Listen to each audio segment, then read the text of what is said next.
ન્યૂઝમાં આપનું સ્વાગત છે।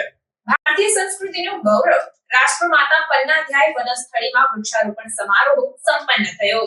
રાજસમંદ 10મી જુલાઈ વૃક્ષારોપણ સપ્તાહનું ઉદ્ઘાટન કરતી વખતે રાજસ્થાન સરકારના પૂર્વ મંત્રી અને રાજસ્થાન ગુર્જર મહાસભાના પ્રદેશ અધ્યક્ષ કાલુલાલ ગુર્જરે જણાવ્યું હતું કે માનવ જીવન માટે પર્યાવરણની સુરક્ષા અને પ્રાચીન જળ સ્ત્રોતોની પુનઃસ્થાપન જરૂરી છે। આજે સમગ્ર વિશ્વ ગ્લોબલ વોર્મિંગની ખરાબ અસરોથી પીડાઈ રહ્યું છે। આવી સ્થિતિમાં દરેક વ્યક્તિએ તેને પોતાની નૈતિક જવાબદારી સમજીને વૃક્ષારોપણના કાર્યને પ્રોત્સાહન આપવું પડશે। પૂર્વ મંત્રી કાલુલાલ ગુર્જરે કુંભલગઢ તહસીલના કાલિંજર પંચાયતના ગંગાસાગર ગામમાં સ્થિત રાષ્ટ્રમાતા પન્નાધ્યાય વનસ્થલીમાં 7 દિવસીય વૃક્ષારોપણ સમારોહનું ઉદ્ઘાટન કરતી વખતે આ વાત કહી હતી। અગાઉ આશાપુરા માનવ કલ્યાણ ટ્રસ્ટ દ્વારા માદરેચોની ગુડ્ડા પ્રાથમિક ઉચ્ચતર માધ્યમિક શાળા અને કાલિંજર પંચાયતની ઉચ્ચતર માધ્યમિક શાળાના વિદ્યાર્થીઓ દ્વારા 108 રોપા રોપવામાં આવ્યા હતા। આ પ્રસંગે રાજસ્થાન ગુર્જર મહાસભાના રાજ્ય કાર્યકારી પ્રમુખ મોહનલાલ વર્મા, પર્યાવરણ નિષ્ણાંત જ્યોતિર્મય ગોસ્વામી, કૃષિ નિષ્ણાંત પીકે રાય, કૃષિ અને રિયલ એસ્ટેટ એનાલિસ્ટ અશ્વિની આંદ્રેએ પણ વિદ્યાર્થીઓને પર્યાવરણ સંરક્ષણ વિશે જાગૃત કર્યા હતા। વિદ્યાર્થીઓને સંબોધતા વક્તાઓએ કાલિંજર ગ્રામ પંચાયતને સ્વનિર્ભર અને આત્મનિર્ભર બનાવવા માટે વિશેષ અભિયાન ચલાવવાની વાત કરી હતી।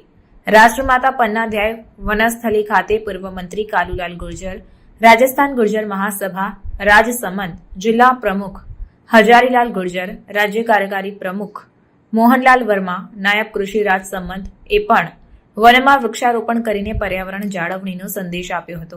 આશાપુરા માનવ કલ્યાણ ટ્રસ્ટના સ્થાપક પ્રમુખ નાનજીભાઈ ગુર્જરે જણાવ્યું હતું કે 13મી જુલાઈના રોજ કાલિંજર ગ્રામ પંચાયતના તમામ વિદ્યાર્થીઓ વનસ્થલીમાં 1100 રોપા વાવવામાં આવશે। વનસ્થલીમાં 14મી જુલાઈના રોજ શિક્ષકો દ્વારા પર્યાવરણ સેમિનારનું આયોજન કરવામાં આવ્યું છે। 15મીએ વૃક્ષારોપણ સપ્તાહનું સમાપન થશે અને શિવ પુરાણ કથાની પૂર્ણાહુતિ થશે। વૃંદાવનના સંત બ્રિજભૂષણ મહારાજ દ્વારા 13મી જુલાઈથી 15મી જુલાઈ દરમિયાન પન્નાધ્યાય વનસ્થલીના પ્રાંગણમાં સાંજે 6 થી 9 દરમિયાન શિવ મહાપુરાણ કથાનું પણ આયોજન કરવામાં આવશે।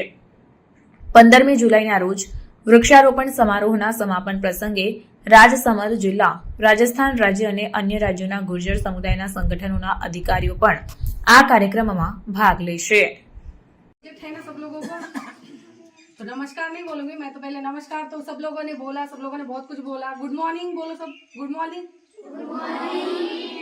सब लोग ठीक है? स्टडी करते हो? यस या नो? तो आवाज तो नहीं आ रही है आप लोगों की? हाँ, जोर से बोलो। स्टडी करते हो? ओके ओके ओके, ठीक है।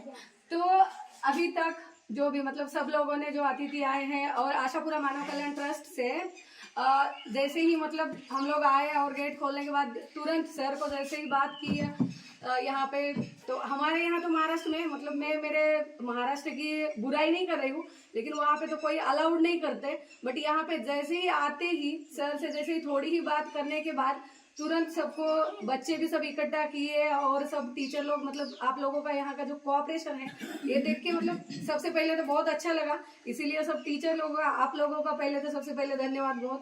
और बच्चे भी तुरंत आके सब सिस्टमेटिकली बच्चों ने मतलब कोऑर्डिनेट करके मैट बिछा के बैठना सिस्टमेटिकली, उसके लिए भी अच्छा है।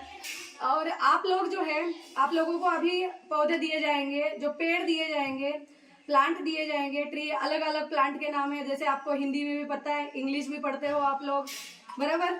आपके स्कूल में भी बहुत सारे पेड़ लगे हुए हैं और आपको जो पेड़ देंगे वो पेड़ आप लोग घर पे, घर के मतलब सामने, घर के सामने जगह है तो सामने लगाना है, घर के पीछे साइड जगह है तो वहाँ पे लगाना है, खेत में जगह है वहाँ पे लगाना है।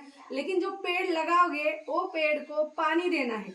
जब तक वो पेड़ बड़ा नहीं होता तब तक उसको देखते रहना है, उसको पानी देते रहना है। नहीं तो लेके गए और घर पे रख दिया, फिर वो सूख गया फेंक दिया, फिर लेके गए लगा दिया और उसको देखा नहीं, ऐसे नहीं करना है। हम लोगों को जैसे डेली पानी की जरूरत होती, पानी पीते हैं हम लोग, खाना खाते हैं, वैसे भी पेड़ को भी पानी और उसको जो खाना लगता है वो खाना तो उसको किस में से मिलता है? मिट्टी में से। सॉइल साइंस, आप लोग साइंस पढ़ते हो ना?